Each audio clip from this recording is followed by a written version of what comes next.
Let's talk Tanya for the 19th of Kislev. Agud Yom Tov. Today, the 19th of Kislev, is the anniversary of the liberation of the Alter Rebbe, Reb Shneir Zalman of Liadi, the author of the Tanya, from prison in the year 1798.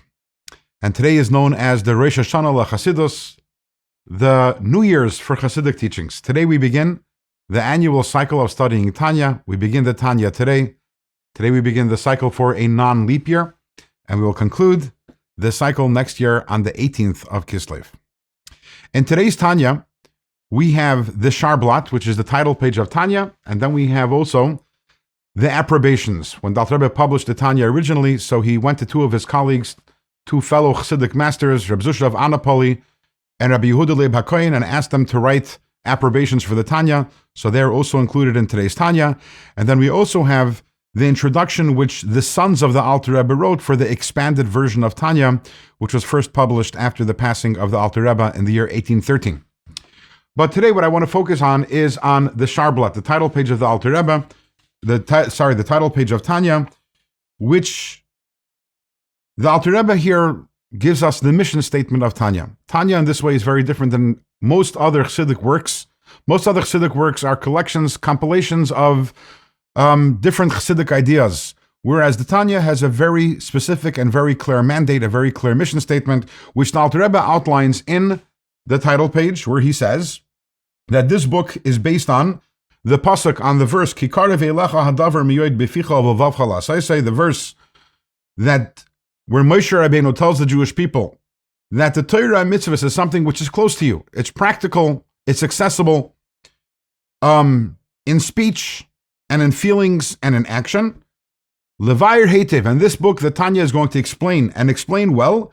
Eichu karev mi'oid b'derech arucha uktsara be'ezras Hashem yizbarach. How is it that serving Hashem in feelings, in action, in speech, all of this is something which is karev, close and practical and accessible? And the Alter Rebbe says, I will explain it in a way which is long and short. What does it mean in a way that's long and short? So this actually, these words, arucha ktsara, a long short way, is taken from the words of our sages. Tell us a story. There was one of the great Talmudic sages. His name was Rabbi Yeshua. Rabbi Yeshua was once traveling, and he was about to enter a city, and he was a short distance away from the city, and he bumps into a young boy, and he asks him, because there was a fork in the road, he asks, which way should I go?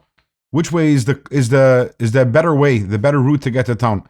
And the boy said, he pointed one way, he says, this way is the long short way, and the other way, he says, is the short long way.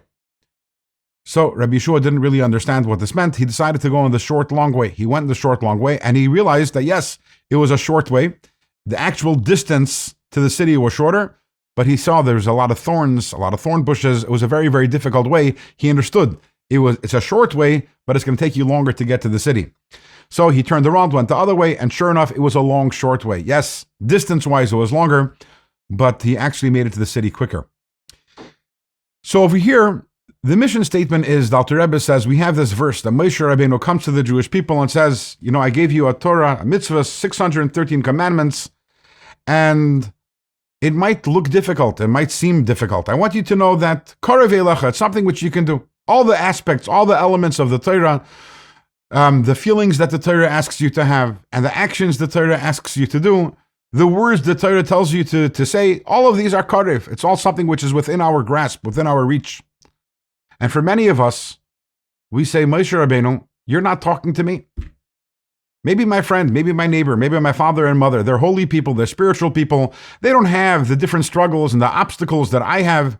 I look at the body of Torah and mitzvahs and I say, I can't do this. Maybe I could do some of it all the time. Maybe I could do all of it some of the time, but to do all of it all the time, that's impossible. And that's what Tanya is for. Tanya is for the struggler, teaching the struggler how to be able to do it. And in a way which is long but short. The short, long way is try again, try harder. Press the pedal to the metal. Keep on trying. Now that's a short way. It's just focus on willpower. But ultimately, it's the long way. It doesn't really work out very well. The long, short way is self-awareness, internal work, understanding your dynamics, understanding who you are and why you're struggling, Overcoming these struggles, yes, it takes time. It's long. But ultimately, it's the shortest way to get to the destination. It's a sustainable path. So if you're someone who struggles and you look at your service of Hashem and you say, I want to do better, but it's so difficult. There's so many obstacles, internal, external obstacles, then you come to the right place. Tanya is not also for you. It is exactly for you. And I really hope that you join us for this journey, which will last for a full year. And let's talk Tanya as we go through the Tanya. In tomorrow's Tanya, we are going to learn the author's introduction to Tanya. The Alter Rebbe wrote an introduction wherein he expands on the mission statement of Tanya.